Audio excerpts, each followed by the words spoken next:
Okay, good evening. Good evening, everyone. Right at the outset, before it happens in the middle, we would love for you to switch off or on silent your cell phones.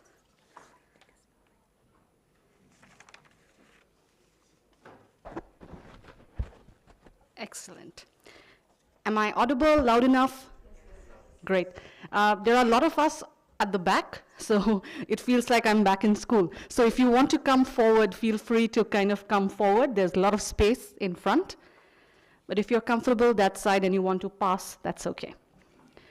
So once again, good evening, ladies and gentlemen, and welcome to the session today on Social Emotional Learning for Human Flourishing, EMC2 in Action. And we'll hear a lot about what does EMC square even mean today. Today's event is organized by UNESCO in collaboration with the India Habitat Center. As we gather today to celebrate the upcoming International Non-Violence Day, we are honored by the presence of several distinguished guests, ambassadors, diplomats, my colleagues from the UN, professors, educators, and students. In 2007, the United Nations General Assembly declared the birth anniversary of Mahatma Gandhi on October 2nd as the International Day of Nonviolence. Gandhiji had said, and I quote, "No education is true education unless it is founded in truth and nonviolence," unquote. The preamble of UNESCO's constitution states, and I quote, "Wars begin in the minds of men, and it is in their minds that the defenses of peace must be constructed," unquote. Through its networks of specialized institutions, UNESCO promotes innovative thinking and transformative action to build peace and promote sustainable development. In particular, UNESCO MGIEP, one of UNESCO's Category 1 research institute, MGIEP standing for the Mahatma Gandhi Institute of Education for Peace and Sustainable Development, embodies the vision of nonviolence and peace by mainstreaming social and emotional learning in education systems. So, without further ado, please join me in welcoming Mr. Shombi Sharp, UN Resident Coordinator in India, to kindly grace the occasion with his opening remarks.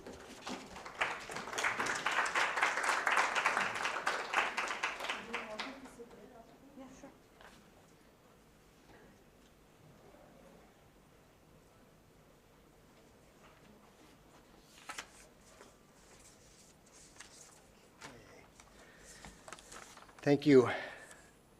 Thank you so much for that kind introduction. Dear colleagues, it's a wonderful honor on behalf of the United Nations country team here in India and a representative of the Secretary General to be joining to be joining Ambassador Mukherjee and the colleagues here at IHC, to be joining my colleague Joyce and UNESCO colleagues as well, the colleagues from UNESCO MGIEP also, and seeing some good friends, Vakhtang from Georgia, Ambassador from Georgia in the audience, other international community representatives, and everybody else who is here this evening. I offer a very warm namaste. Mujhe aap sab se milkar bahut acha laga. Thank you for coming. I think, dear friends, it's no secret that we're living in a world that is more connected, perhaps, than it has been ever before, and yet a world that is also increasingly deeply divided. And the challenges that we face today are very many, from climate change to inequality, to conflict, to the social disruption brought from rapid technological change, and many more. And all of these challenges are both global in their scope and their complexity. We know that the Sustainable Development Goals are far off track. We've probably heard that number, 17% only are on track. Fully a third have either stalled or even gone into reverse. And this is precisely the reason why the leaders of the world and civil society have come together just now in these past days in New York at the Global Summit of the Future to not only reaffirm that the Sustainable Development Goals are our lodestar, our correct path, but also to make the urgent changes necessary to get back on track in these last few years that remain to achieve the 2030 agenda.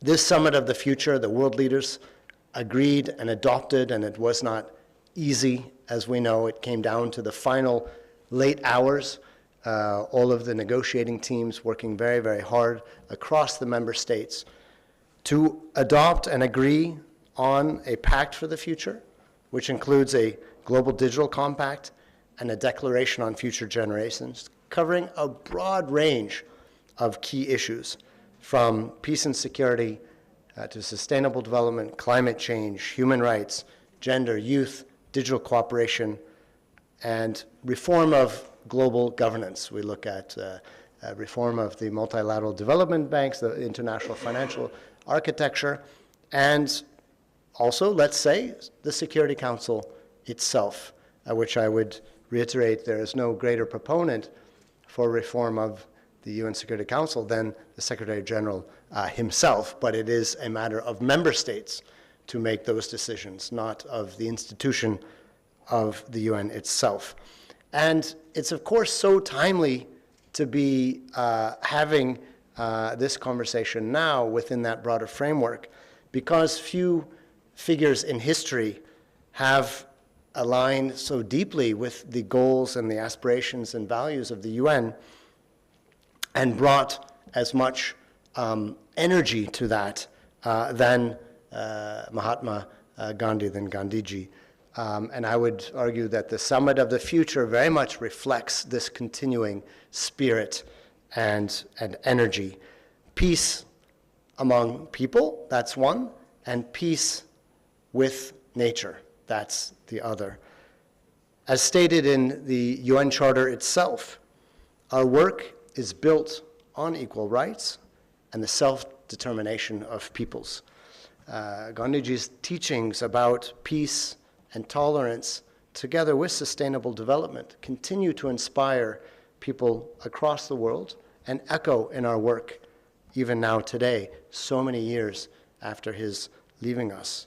His famous words, "Poverty is the worst form of violence," remind us that uplifting the most vulnerable, leaving no one behind, as we often say, remains a key responsibility for global leadership. He was among the first of such stature to recognize the dangers of plunder and destruction of our environment, what we now call, mindful consumption. He said, of course, that the earth, the air, the land, and the water are not an inheritance from our forefathers, but a loan from our children. It's very, very powerful thinking and philosophy. His advocacy for sustainability, sustainable practices, promoting Khadi, for example, was ahead of its time. And it's astounding how now we've come back to and embraced the wisdom of circularity, for example, and sustainability in core business practices. India, of course, has carried forward this legacy in so many different ways, reflecting Gandhiji's vision and its commitments to multilateralism, to the Sustainable Development Goals, the fight against inequality, and for justice, including climate justice, and the voice of the Global South, as well as peace and security. And I would reiterate, as the greatest contributor of men and women in uniform to UN peacekeeping, and as the first country to really integrate women into different peacekeeping roles as well. His advocacy for an education system based on self-sufficiency and moral development, with truth, nonviolence, and empathy coming together as core values, was truly something revolutionary.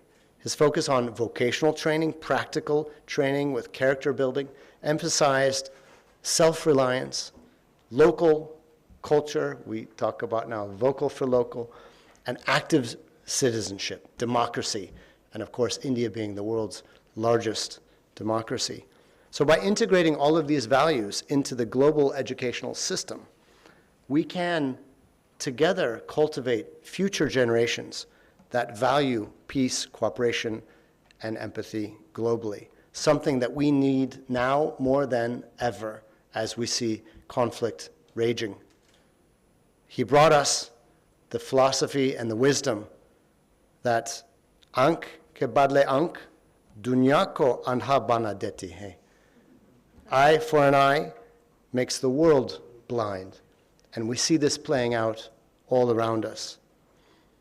Therefore, his birthday on the 2nd of October is recognized across the world as the International Day of Nonviolence, further embedding his legacy within the global community and his message.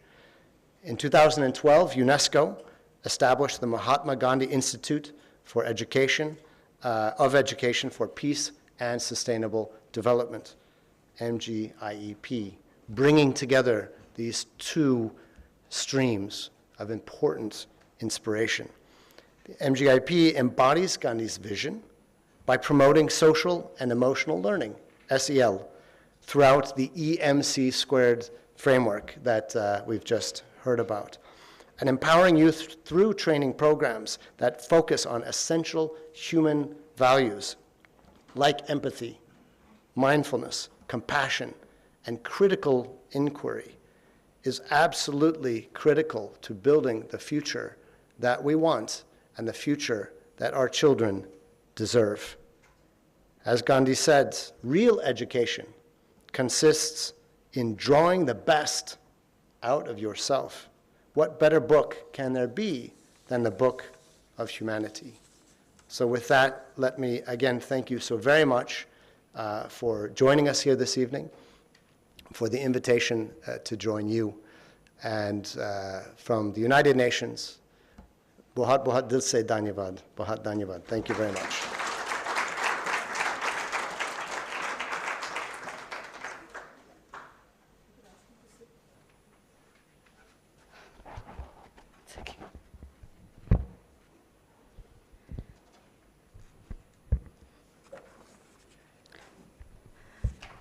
Thank you, Mr. Sharp, and thank you for connecting India, the UN, global harmony, and all of it also with social emotional competencies. Thank you for the opening note. May I now invite former Ambassador of India to UNESCO and current President of the India Habitat Center, Ms. Bhaswati Mukherjee, to kindly grace the stage. But as I welcome her, ma'am, if we could, on her request, play a bhajan. And we'll start with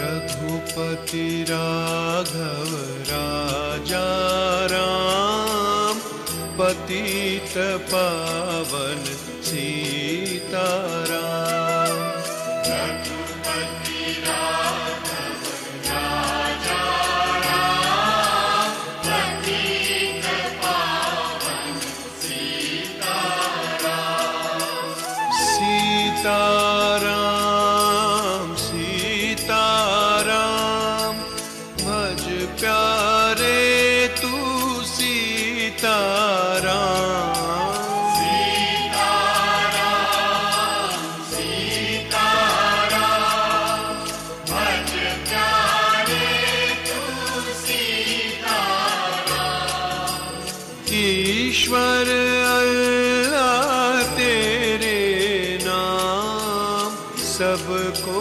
Sanmati दे भगवान ईश्वर अल्लाह तेरे नाम सबको सन्मति दे भगवान। रघुपति राघव राजा राम, पतित पावन सीताराम। रघुपति राघव राजा राम, पतित पावन सीताराम। सीताराम सीताराम, भज प्यारे तू सीताराम।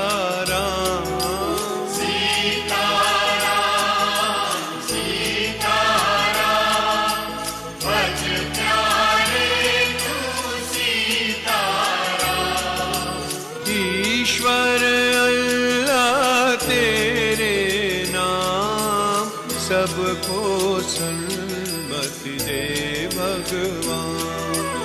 ईश्वर अल्लाह तेरे नाम, सबको सन्मति दे भगवान। रघुपति राघव राजा राम, पतित पावन सीताराम। रघुपति राघव राजा राम, पतित पावन सीताराम। सीताराम सीताराम, भज प्यारे तू सीताराम।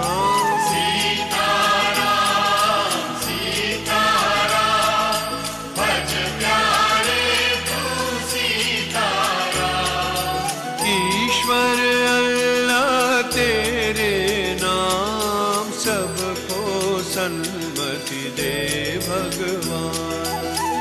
ईश्वर अल्लाह तेरे नाम, सबको सन्मति दे भगवान। रघुपति राघव राजा राम, पतित पावन सीताराम। रघुपति राघव राजा राम, पतित पावन Sitaram.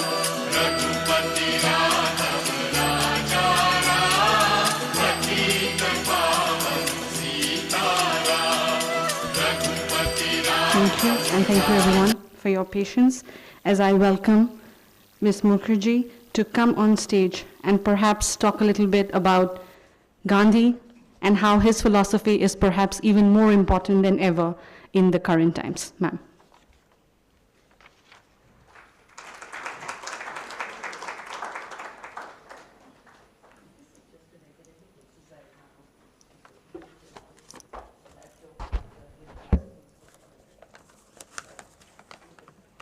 Thank you all for being here today. I'd like to particularly thank our dynamic UN Res Rep for being here. It makes me feel as if I'm back in the UN once more. All the excellencies who are here, all the friends, admirers of Gandhiji. This is a very special occasion, and I think it's a very appropriate time, considering what's happening outside India, to remember the relevance of Gandhian thought. It's relevant because as we speak of him and hear the hymn, which actually, for those who don't understand Hindi, was his favorite hymn, and which he used to sing to demonstrate that India is an open country for all religions and all peoples, and there is no place for intolerance in India. That was his message, along with nonviolence. Storm clouds are gathering on both sides of the European continent. The situation, for me as a student of history, is eerily similar to the period leading to World War II, when there was a dysfunctional League of Nations. International borders were breached with impunity by both Hitler and Mussolini. The League of Nations could do nothing. And international law was to be respected only on the principle that might is right. Let us not forget that Haile Selassie came to the League of Nations to plead that the League should do something to restore his country back to him, but the League could do nothing. what is happening today is also marking the definitive shifting of the global order from an era of peace to an era of conflict. It is also resulting in generating hatred and hateful ideologies in the minds of young people, a hatred that surely leads to war.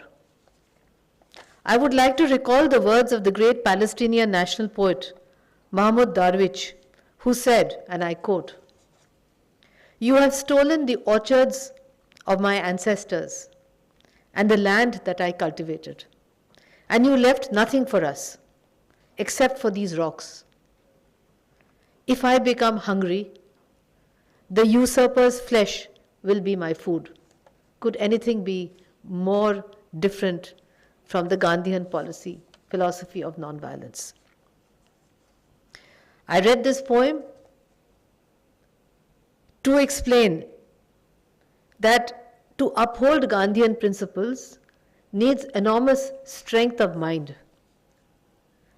a strong moral fiber, and the strength that flows from nations like ours, colonized nations for 188 years, and which he led inexorably to freedom, although, as he himself acknowledged, it was a partitioned freedom that we got on 15th of August 1947.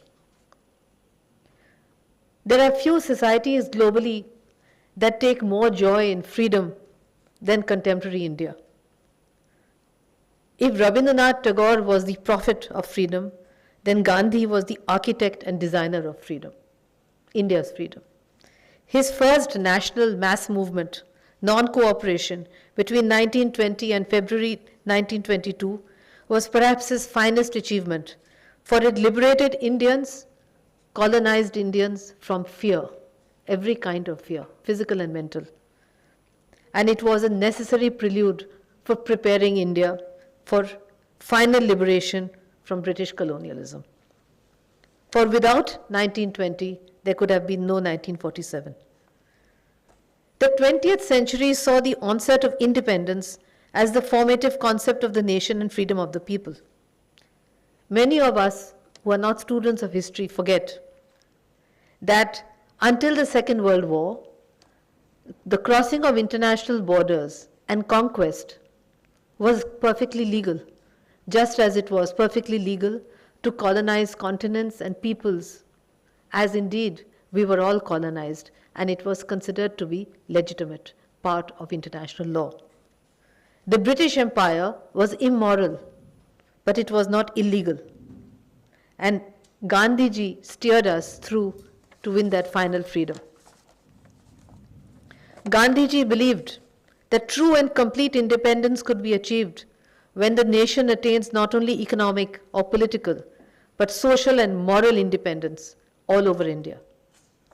Gandhiji never met Vivekananda, but he visited Belur Math Ramakrishna Mission, which today proudly represents the Hindu faith in UNESCO's dialogue between religions and civilizations. And in February 1921, 2 decades after the passing away of Vivekananda, he paid a rich homage to him, saying, "I have gone through his works very thoroughly, and after having gone through them, the love I had for my country became 1,000-fold, because it was Vivekananda who emphasized to Indians that we must shed our slavish colonized mentality to become free. We must emancipate ourselves mentally. And one of the greatest lessons, Vivekananda said, that I learnt in my life was to pay attention to the means and not to the end. For if the means are right, the right end will surely come."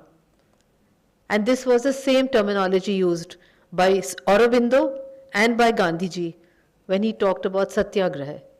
That is, Satyagraha is the peaceful movement against colonization. All three were firm believers in non-violence, called ahimsa, although the emphasis was different. And Tagore himself wrote in 1938 about Gandhi that Gandhiji's emphasis on the truth and purity of the means from which he evolved his creed of non-violence was another aspect of his deep and insistent humanity, for it insists that men and women must assert their rights, whether as individuals or groups, as never to violate their fundamental obligation to humanity, which is to respect all lives. I read this out because Gandhiji and Tagore had a interesting dialectical relationship. Tagore was descended from the moneyed middle class, upper class, which we call in Bengal the Bhadraloks, while Gandhiji, although his origin was not humble, truly believed in humility, and through his interactions he taught Tagore that only by being humble can we win freedom, not by being arrogant. When World War II ended, 2/3 of humanity were under colonial rule. Yet, as a colonized nation, India participated in the drafting of the Universal Declaration of Human Rights and became a founder member of UNESCO. The preamble of UNESCO's constitution has always been my most favorite document to begin any talk with regard to the UN. And it goes further than what has been cited, because when it was adopted on 16th of September 1945 in London, it said, "Since wars begin in the minds of men, it is in the minds of men that the defenses of peace must be constructed." And it continues, "that the wide diffusion of culture and the education of humanity for justice and liberty and peace are indispensable to the dignity of man and constitute a sacred duty which all the nations must fulfill in a spirit of mutual assistance and concern." For me, as India's ambassador to UNESCO for 6 years, I believe that there is no other specialized agency than UNESCO which can play such an important role in the maintenance of international peace and security through the diffusion of education, culture, science, and information, exactly as its constitution mandated UNESCO to do so many years ago. I said that we were a founder member, and we ratified the constitution on 4th November 46 while still under colonial rule, and we played a leadership role in the different priorities of UNESCO right from 1947 till today. Let me come to the whole issue of MGIEP and my very special relationship with MGIEP. When I was ambassador to UNESCO, I realized that there was no Category 1 institute in Asia. The Category 1 institutes of UNESCO actually reflected what was true for the UN in its early formative years. They were established in countries that were free, so in the West and in Latin America. Africa was left far behind, and so was Asia. When I went to the Director General, Matsuura, and explained to him that we should have a Category 1 institute for education for peace in Gandhiji's name in India as its first Category 1 institute, he was very supportive. And with his help, and with the help of a Russian colleague who I think is still there in Paris, I used to call him Sasha, Alexandre. We worked out the principles. We got it passed in the UNESCO Executive Board with 2 months preparation. And then everyone said, we must wait for the next General Conference after 2 years. But I, unfortunately, am a fast-track person and very impatient. I said, we are not waiting for 2 years. We're going to adopt it at this very General Conference 2 months from now. And indeed, when it was adopted by acclamation by the General Conference of UNESCO in October 2009, it marked, for me personally, the finest moment of my diplomatic career. And when it was inaugurated in 2012, in a solemn ceremony presided over by the then President of India, who interestingly has the same name as me, President Pranab Mukherjee, in the presence of the then DG UNESCO, it marked a proud moment for UNESCO and for India, because this Category 1 institute in Gandhiji's name would finally be able to diffuse education for peace all over the region and become a respectable Category 1 institute for others to follow, so that we didn't have to think only of IBE in Geneva. I was the chairperson of the Governing Council of IBE for 3 years. We now have our own special niche for UNESCO and MGIEP here in India itself. Thank you. In the early years of MGIEP, I wanted an African to be the head of MGIEP. I have a very, very special relationship with Africa. I was the chef de cabinet for Ibrahim Afal in Geneva for 6 years. And it was he who managed to make me understand how poorly Africa is understood in India, because it has never been taught in the post-colonial schools where we were educated. There was a big gap in the minds of Indians about what is Africa, what is being African, how proud Africa is, how diverse it is, and what it has to offer the world. Well, my dream didn't come true at that time until I met my Nigerian brother a few days ago, and he is the director of MGIEP. And it's only appropriate that he has gone to promote the non-violence Ahimsa dialogue in 2024 at Kampala, Uganda, and at the Africa Peace Symposium with participants from South Africa, Kenya, Uganda, Nigeria, and India. It would be remiss of me not to mention also that it was the African group that made UNESCO understand the horrors of slavery and to establish the slave route, which I helped to do with all my African brothers and sisters under Ambassador Olubayi Yai, our proud brother from Benin, who passed away during the pandemic.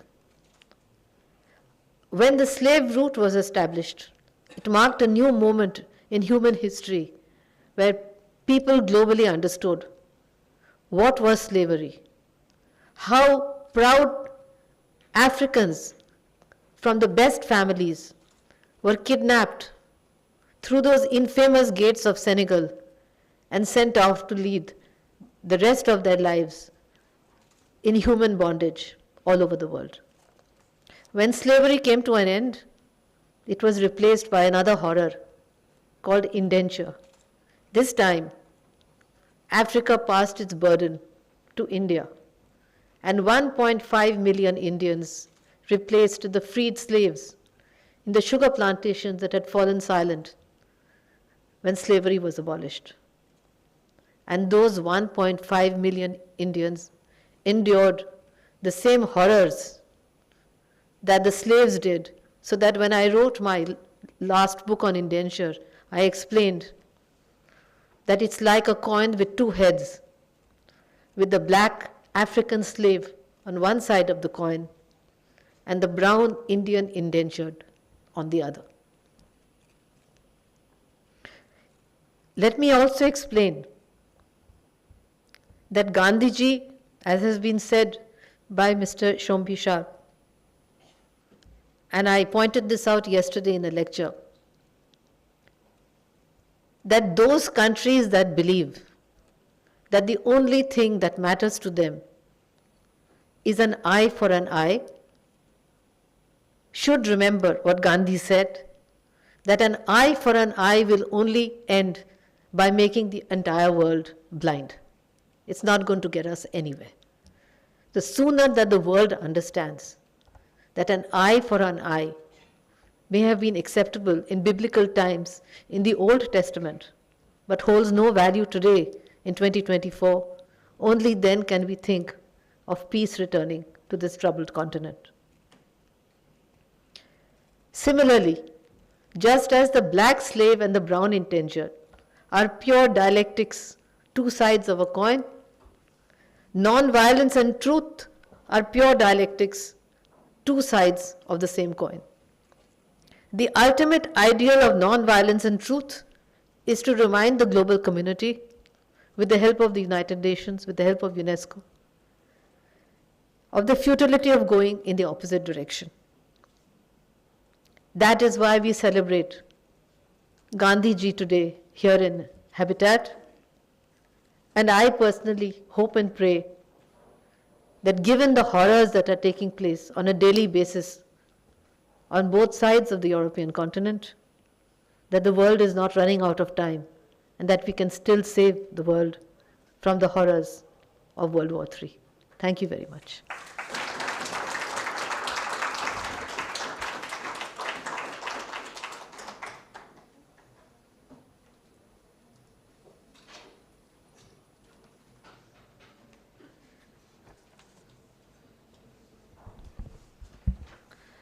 Thank you, Ambassador Mukherjee, for taking us a little through literature, history around the world, and helping us understand both past and present, and the real need of Gandhian principles as we sit here today.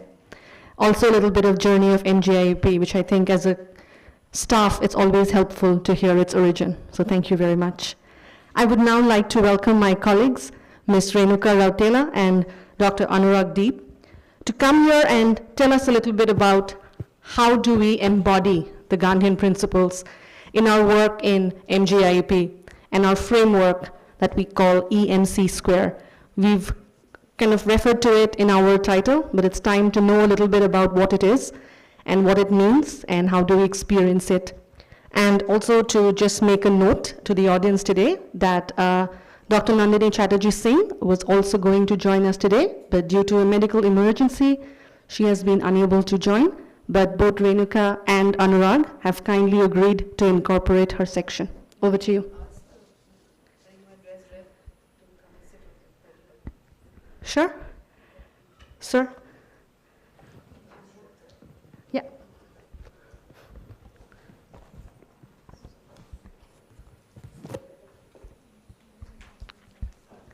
Please, may I please request, please join us on stage.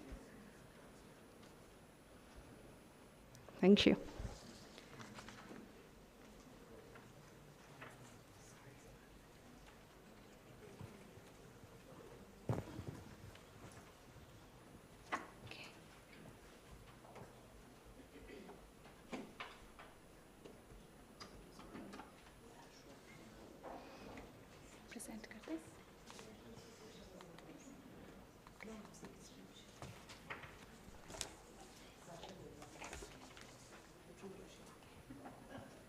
Hello.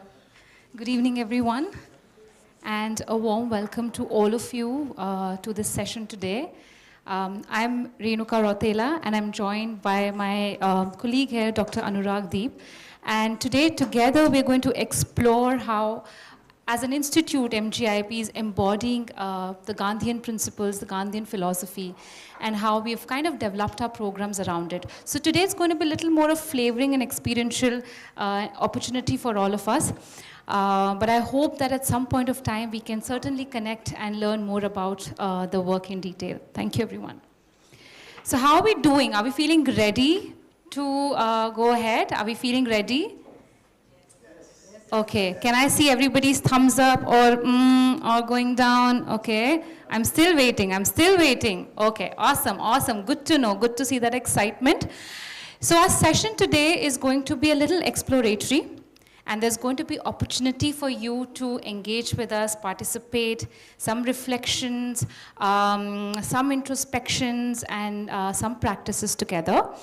And as we get ready for today's session, I'm also going to invite you to join me for a short practice. I'm sorry, actually, we're all sitting in different directions, but I'm going to look around to see how we're all feeling. And this practice is fondly called as the 5, 4, 3, 2, 1. You can see it on your screens on both the sides. So are we feeling ready to do that together? Yes. Okay, so let's, I'm going to invite you to first take a comfortable seated posture, whatever feels okay to you, okay? And we're going to breathe. Do we know how to breathe? Right? But most of the times, how do we breathe? We breathe very shallow. So we breathe when we're working every day, when we go to school. We have some school students as well. In everyday routine, we're most of the times breathing very shallow. So what you want to do is do deep breathing. When I say deep breathing, I mean you want to fill your stomach, thank you, your abdomen, and then we go lungs, and then we go up. And as you exhale out, you want me to go slower?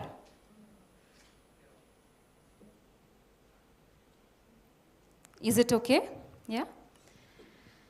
And as we exhale out, We could ask Professor Rajput to come in front. He's been member of the executive board. आप आगे आइए. अच्छा, ठीक. chaliye. And is English okay to everybody here? हाँ जी? या हमें हिंदी भी चाहिए? फ्रेंच तो बहुत ही पुअर है. फ्रेंच का कोर्स कंप्लीट हो गया, बट फ्रेंच बहुत पुअर है. Okay. So English, we will largely do English. If you think that you need Hindi, do let me know, please. I can at least do bilingual. And as we exhale out, we want to exhale out completely, okay? So the complete of it, abdomen. Okay, so let's try to breathe in. Let me see how you're breathing. Touch your abdomen. Are you feeling it swelling up? Blow out. You don't have to hold in, just continue doing it. Inhale in, exhale out completely. So we want to imagine ourselves like jars, right? Jars of water. How do we fill the jar? We fill the bottom first, and then we go up. And when we pour out of it, we pour from the top, and so. So let's do 3 together. Come on, everybody.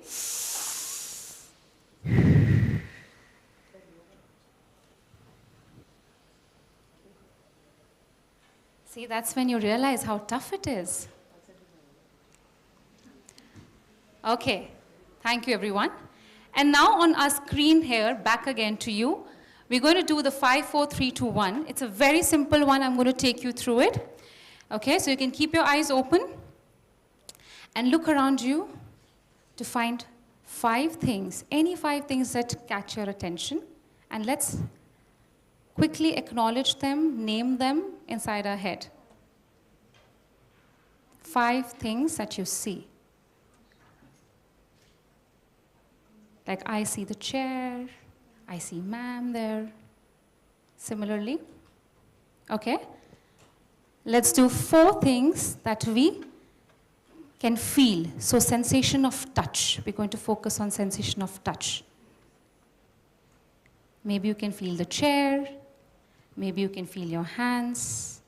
Like I can feel the sari here. 4 things that we can touch. Okay? 3 things that we can hear. So let's use our ears.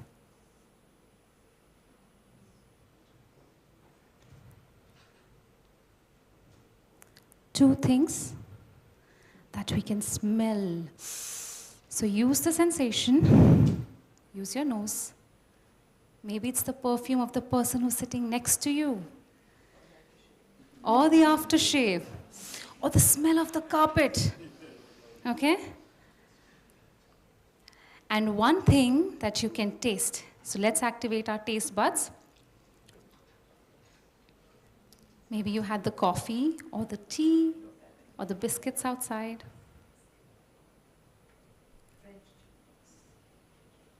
Okay. Are we doing well?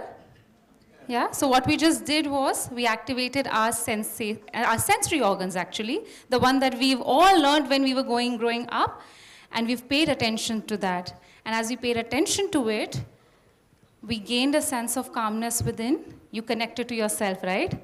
To be able to do that. And then sense of attention, sense of focus comes back in, which is very important because we are going to request your attention now on this. So we've all seen this up, and I think 2 of my colleagues have already spoken about this statement.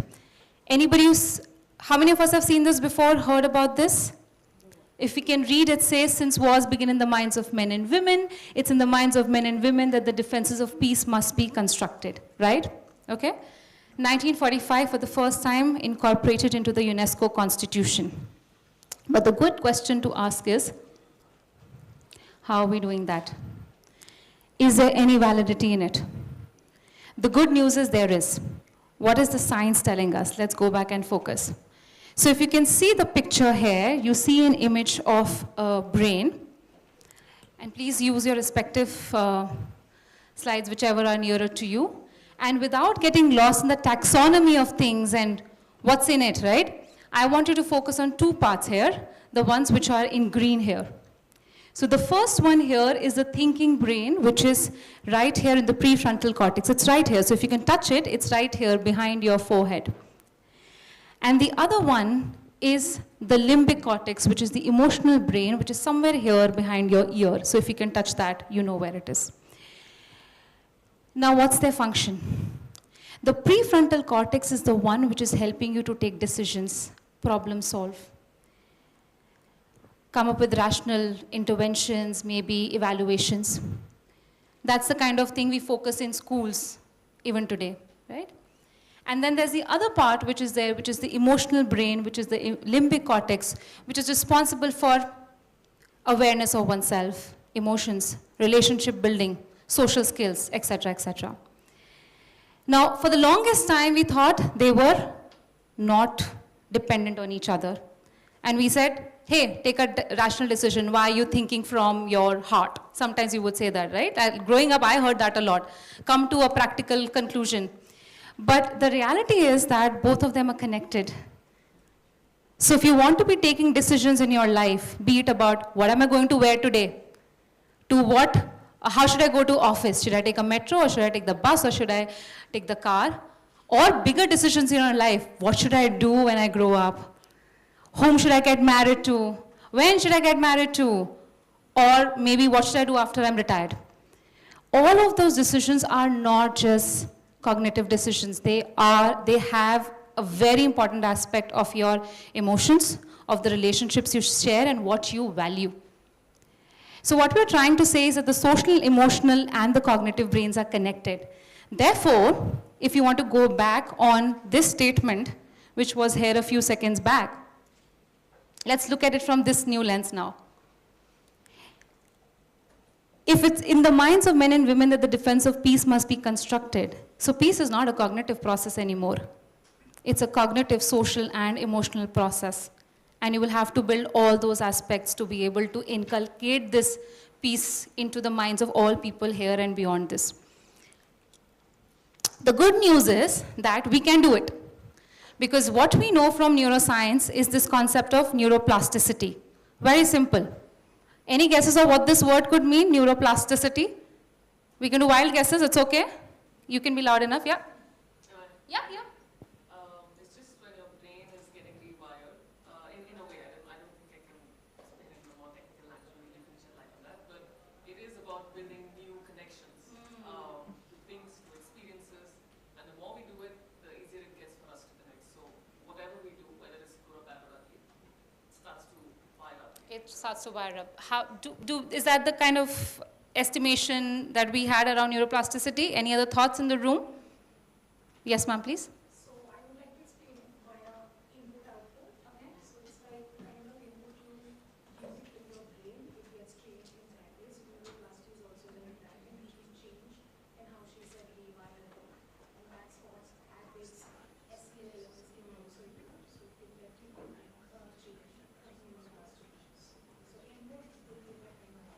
Thank you for saying that. I hope you could hear that properly. If you can't, then I can always pass on the mic. Yes, sir, to you, please. Lifelong learning attitude. Thank you for bringing that lifelong learning attitude, right? So I think all of us were there. I mean, each explanation by the three of our esteemed participants here is right on track.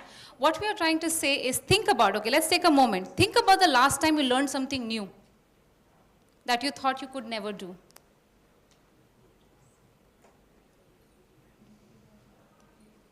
Anything that you picked up in recent times, maybe any skill, maybe any sport. Anya is smiling, I wonder what she's picked up. Okay, anybody, something new you want to share? What did you learn in recent times that you thought you could never do? Or maybe you thought it was like too late to learn something like that? Anything from our panelists here? I learned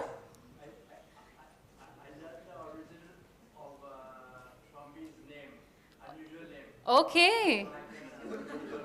Oh. Okay. And what was the process you used to be able to learn? Curiosity. Curiosity, okay. And somebody, I'm sure, responded to your curiosity.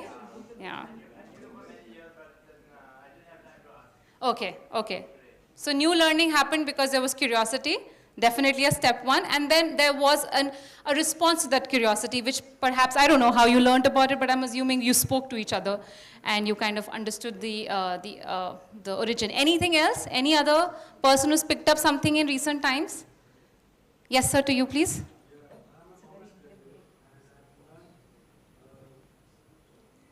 Mechanical things. Okay. I've learned how to read the drawings, the technical drawings, the dimensions, the critical dimensions, and all those And things. what was the process that you used for this learning to happen? Started a new company actually, so Okay, congratulations on that. Yeah, the mic is there, sir. so started a new company. So thinking of like how should I develop something. So my team was new and I was also new. So So just you invested in your learning. yeah. I think that's what we're also Yeah. trying to say. Thank you for sharing. Anything else? Yeah. You're loud enough. Yeah, I can speak. I picked up a sport. Yeah. Like 6 months ago. So that was badminton. So yeah, and I think I've gotten better over time. I think it's safe to say, yeah. Okay. And may I ask you, how did you kind of pick it up? What's the process of learning that you used? Interesting because I would actually watch it all the time and not play it. Mm. And I said, why not actually start playing it? So the more I watched, the more I wanted to engage in it. Yeah.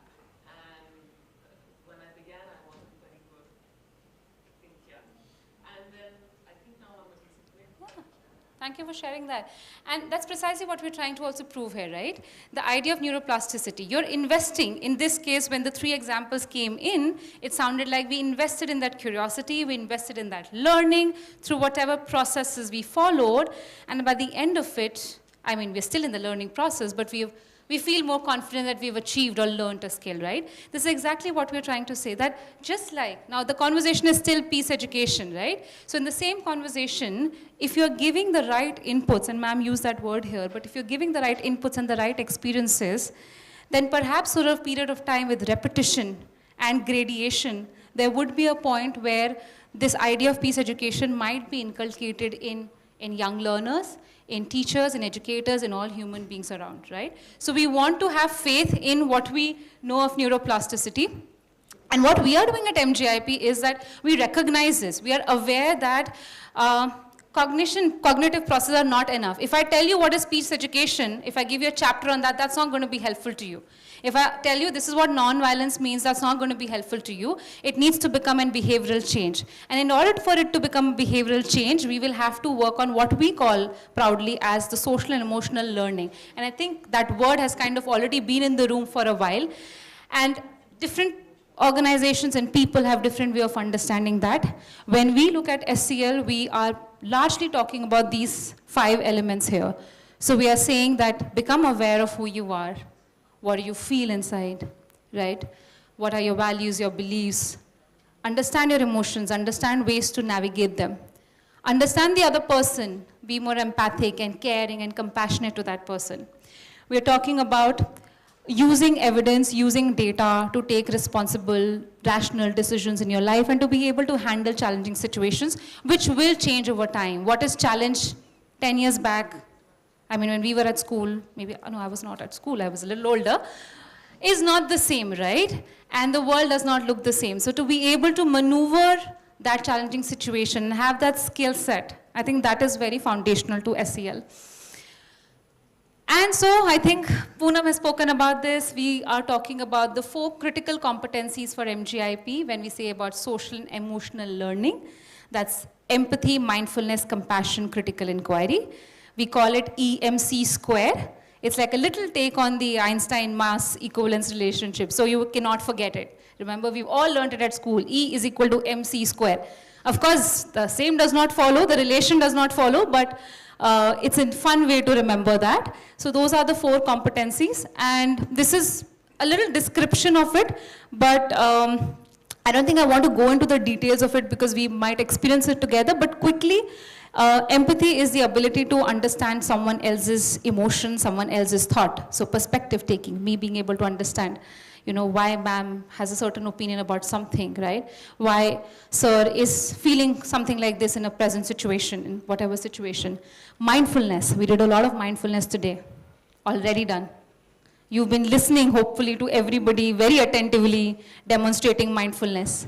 You did the 5, 4, 3, 2, 1, which was present with oneself. Compassion, the process of recognizing suffering and then having the intent to elevate the suffering. And critical inquiry, which is something that we are really proud of at MGIEP because we focus a lot on asking critical questions. At the same time, having different ways and mediums to understand about a concept. So not rely on one thing, but rely on multiple ways to learn about a concept. So it could be observe, it could be read online, it could be, engage in a dialogue, critical evaluation, reasoning, and all of those things. So our programs at MGIEP are built around these 4 competencies. And now what we're going to do is we're going to explore what one of those experiences could look like. Are we ready? Are we feeling okay? Or are we feeling like too much is happening? The panelists are saying, no, they're fine. But going back to everybody else, how are we feeling? We feeling okay? Okay, so what I'm going to do now, Anurag, can you please assist me? Just the video there. We're going to play a video about a contemporary global challenge that all of us are familiar in the room with. As you watch the video, no need to take notes. Okay, the video is in, I think, multiple languages, but you will have the subtitles at the bottom in English. So please read that for ease. And thirdly, the video is a real, it's a documentary. So it's been pulled out from real, not so great incidents around the world. But if you do feel that you're not feeling ready to sit here and talk about it, I would request you could either take a few moments outside. We have a lot of MGIEP staff here as well. We can assist you. If you want to have a conversation, we can have that too. So, this is an open session, so we don't recognize everybody's need in the room. So we want to have a space where you have the choice to step out. Okay, let's have the video. No.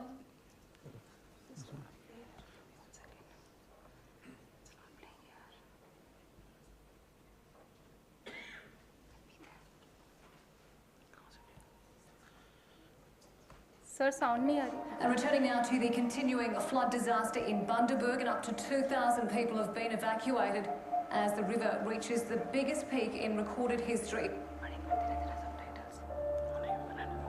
The timing and the speed of the flood was quite astronomical. We were hit very, very quickly with very little warnings, and the rain we had was just unbelievable.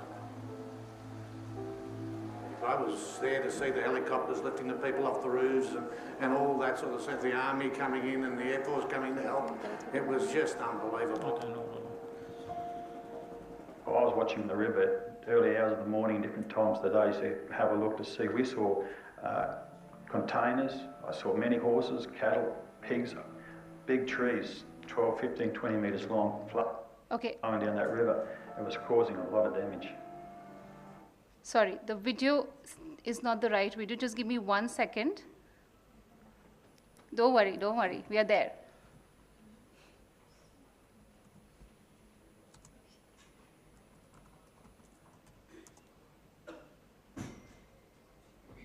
Yeah. Climate change has hit home. Across the globe, our homes, our lives, the things we love, under siege. This is the cost of inaction.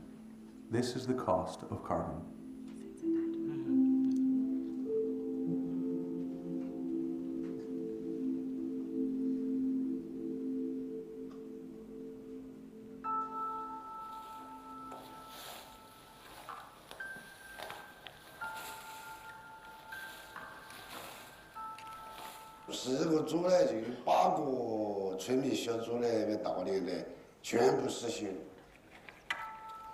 这个案件呢，在8月10多下个雨吧，下雨之后，所以现在这个屋呢，现在在有一点点的发电和热出来。现在只是发了一点点雾，人没得好大个用。气候变暖的一个背景呢，它就是更加加剧了今年的这种高温干旱的这种程度。但是气候变化呢，就是有一个事实是导致这个，由于这个极端天气气候事件的增加，那么对于这个农业种植啊，风险是明显的增加了。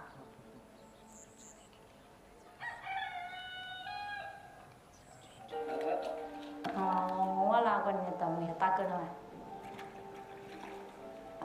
这没得呀，给这不懂没打过啊，给呀。哎，现在我希望也有，我有是啥子单位的钱呀？你不打过哪有钱？这个大点就是我们跟米跟质量，我们新农村老百姓，拿到这个钱呢，现在呢还不是很起飞的。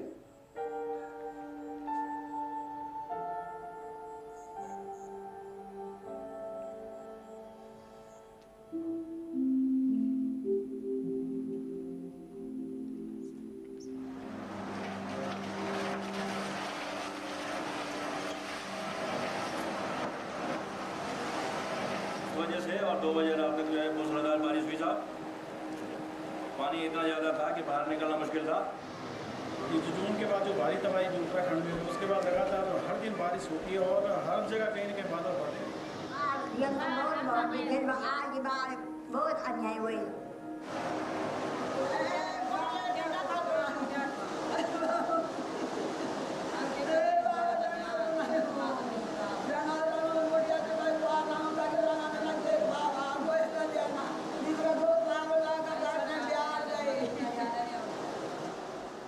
उसी में बसे थे।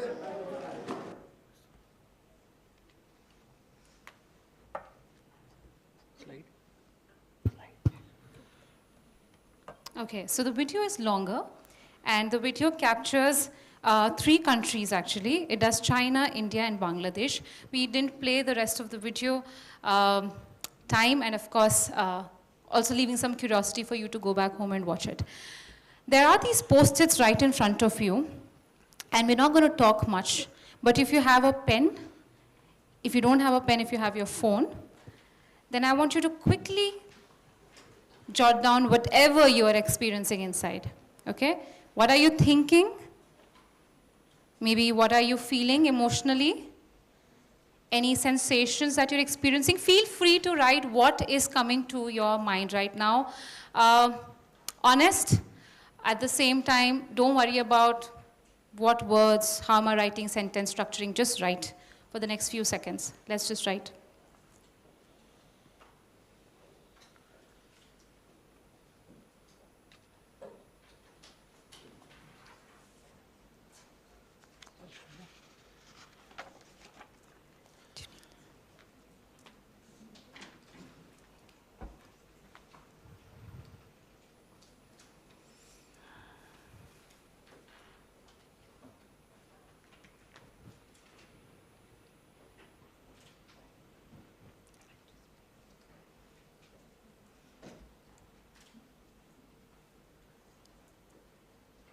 So once again, we are writing anything that we experienced, are experiencing internally after having watched this video. You could use the post-it on your table. You could use your phone to write. If you're feeling ready, then you can give me a thumbs up so I know.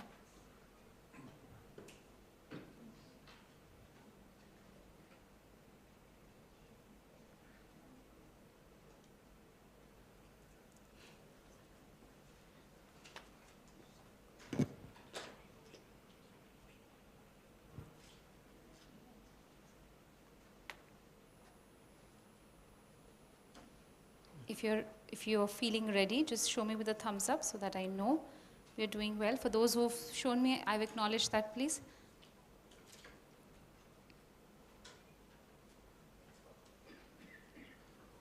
Okay. I hope you've had an opportunity to shed some insights into whatever is going internally. And maybe if I could invite one or two of you to share those responses, perhaps new voices in the room, we would like to hear them too. Okay, so I see two hands. Can I just see show of hands? Okay, I'm going to come to you. Let's start from here. Just one thing, perhaps. So I was feeling the anxiety of the people at the receiving end of the disasters, and I was wondering if and how and when they would be receiving any kind of relief from the government or any other organizations. Okay, so anxiety was what I thought, and the wonder as to when support is going to come. Can we pass on the mic to ma'am there? Yes, yes. Just switch it on once. Just hard press once, long press. It will. Is it showing green? Yeah. Am I audible now? Yep. Yes, please. So the thought that came to my mind, just one word came to my mind, was helplessness, that feeling. And then the question of how can I help? Okay. Primarily okay. this. Helplessness, and again a question to the self. Okay. I think you wanted to share, Monica. Actually, watching the video is quite upsetting to me because I don't know if people here are aware, but I'm from Nepal. So we recently witnessed the profound impact of climate change through the heavy rainfall and also flooding that's occurred back home. Personally as well, my home was, the first floor got completely submerged under waters. I know my family can come out of it and recover from it, but there are a lot of people that have lost their lives. There's still people that are missing. And so obviously my heart goes out to everyone back home, and being away, you do, I would say, like I mostly when I see these videos or like when I think about back home, I do feel helpless. A lot to do also with the fact that, I mean, even if you consider, we've been hearing that countries like Nepal, it is one of the most vulnerable countries in terms of the impacts of climate change that they suffer. But I think I also feel that we should do more in terms of how we can be more prepared, and also not just from back home, but I personally also feel like as a whole community, we need to do more and we need to do better. So that's how I feel. Thank you for sharing, Monica. A personal experience, and definitely very sorry to hear that. But I also hear in your voice the sense of, hope. What are we doing? Let's do it together. So there is, I mean, you started with upset and disappointed, if I'm not wrong, but I think you're also bringing the idea of resilience and hope through your example. And I want for us to gather these words, please, because we will be using them in our next course of together. So, but I'm going to give the space to, yeah. Sure. Thank you. I guess really sort of a combination of two thoughts. I mean, one was thinking, having a sense of fear or anxiety about the future, not so much my immediate now, because I am part of a privileged percentage of humanity who lives in a largely air-conditioned world with mobility and resilient infrastructure and these sorts of things. But thinking about my children who are now in their early 20s, what will their world look like 20 years from now, or a bit more when they're my age? But then realizing they're also a bit privileged coming from the high-income world. So what we saw in the video is the question, what's the cost of carbon? The price is being paid by the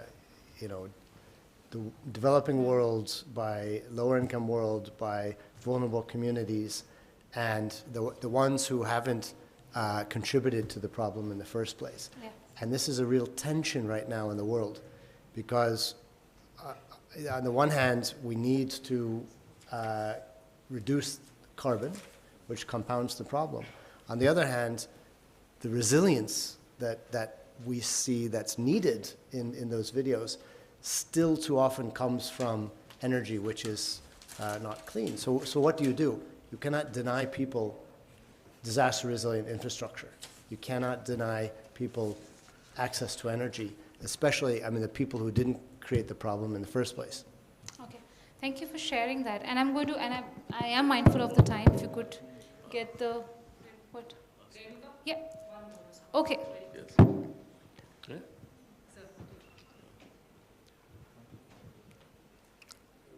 When I saw the video, I did not go out of this room. I remembered what was spoken earlier. When Gandhi wrote that letter to Director General of UNESCO, the terms he used was, "My illiterate but wise mother had told." All that he wrote about duty and rights, there is a term, "My illiterate but wise mother."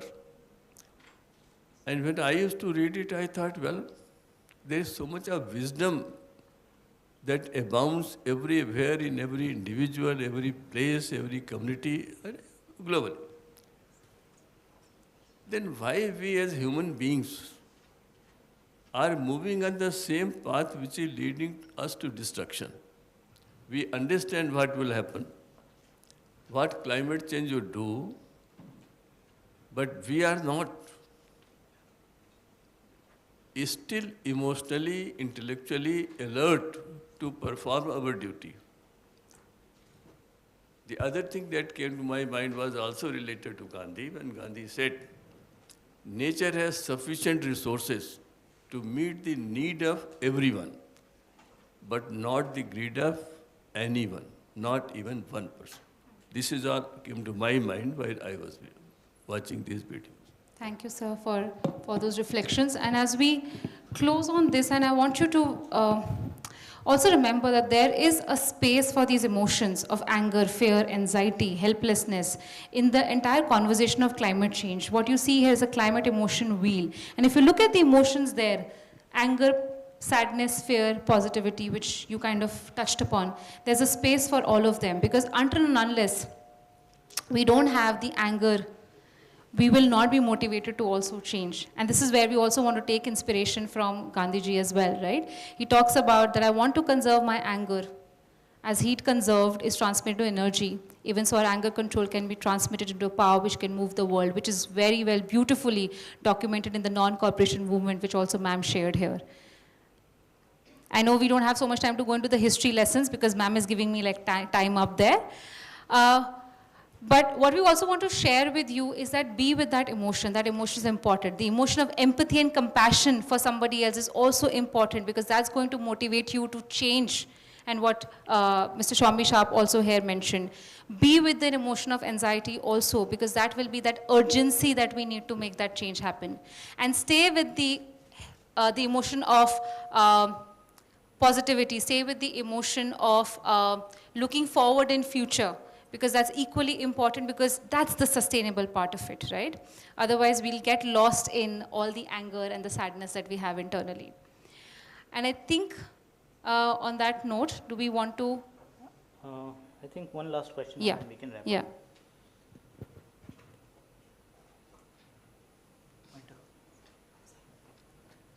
So now we know that there is a problem, and there are potential solutions. But can we reflect on the question which is there on the screen? That even though we are aware of the problem, why do people choose not to address these global environmental problems like biodiversity loss, climate change, even though they are aware of it? So if you can spend just 10 seconds to think about what could be the possible reasons our friends, our family members are not taking actions. I plan to ask a question that, are you aware of the term climate change? But I don't think that's relevant anymore. So let's think of some of the reasons. That's a question you need to put to Mr. Trump. But we can do something at the individual level also. So anyone? I can answer. So maybe, and then I had a and discussion. we need to wrap up also after that. I just wanted to say that those who are here in the room from India, we are fully aware that we are suffering the consequences of climate change, which we did not create. But in order to drag millions out of poverty, the devastating poverty that we saw on the video, we have to manage our development in a manner by which our poor have enough to eat, but are not deprived of the results of technological revolution, which those ahead of us benefited from and brought us, unfortunately, to a situation where we have to pay for climate change that we did not create. Very similar to what happened to India in colonial times, when we were deprived of the Industrial Revolution because of colonization, and when we came out in 1947, the World Bank told our leaders, Indians don't need tertiary education. It's quite enough to just give them primary education. Why? Because you can't afford it. So who goes to tertiary education? A few Indians who are rich enough to go to Cambridge or Oxford. That is actually the philosophy which keeps us behind. And for that, you have to tackle it with both anger and empathy. Anger at those who brought this upon us. It's like the feeling of an ex-slave freed or an ex-indentured. And empathy for those who are in a similar situation, and determination to come out of it. So that would be my answer to your question. Thank you.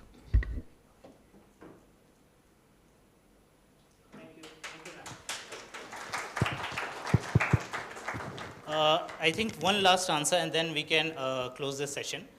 I had a discussion before this session with a grade 6 student, and who is right here. So let's hear his answer, and then we can wrap up.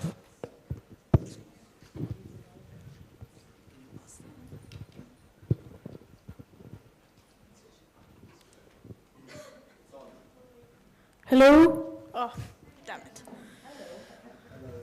So, before this session took place, I had a conversation with Mr. Deep about, I have two answers actually about this topic.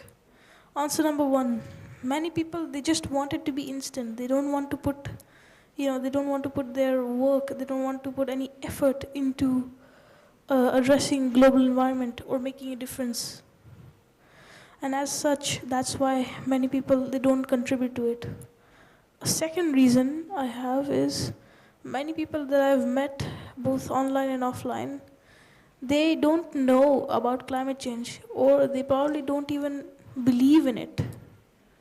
They don't believe in climate change. They probably think that this is just some minor issue, and they don't think that making much of a difference, like planting trees or doing anything to help the environment, would change. A third reason which I've thought about is that many people, they probably don't even know about climate change. Like, many people know about climate change, a lot of people don't know about it. They probably haven't even heard of it in their lives, such as many people who don't use the news and all that, for example. And as such, these are three of my reasons which I have thought of in my own words, in my own experience, that I believe would be suitable for this kind of session.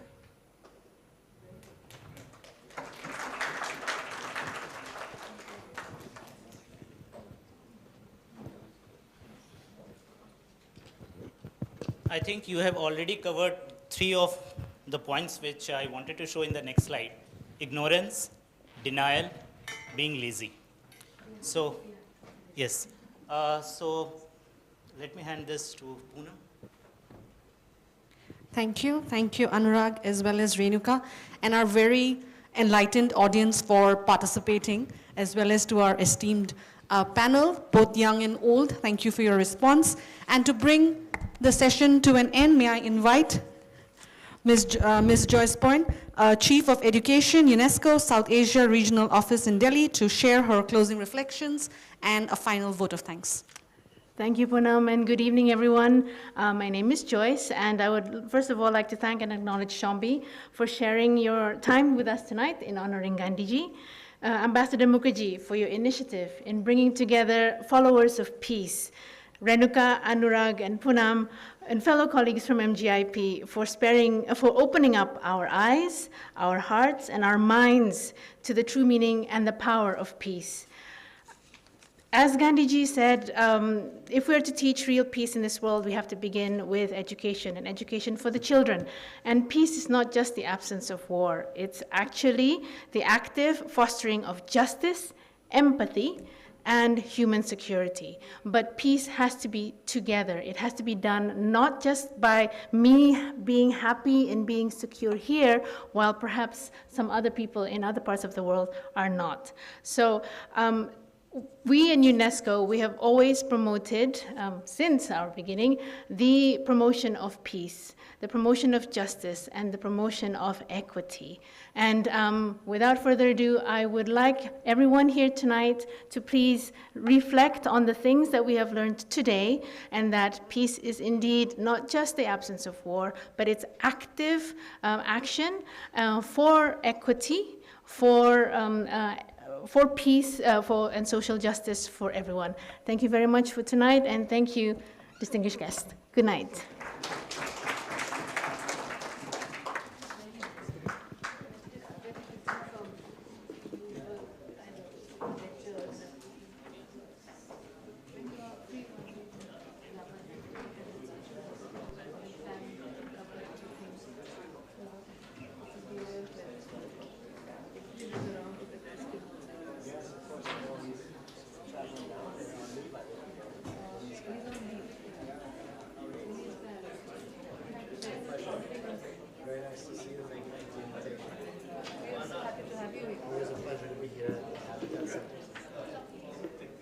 Think of doing some more events on the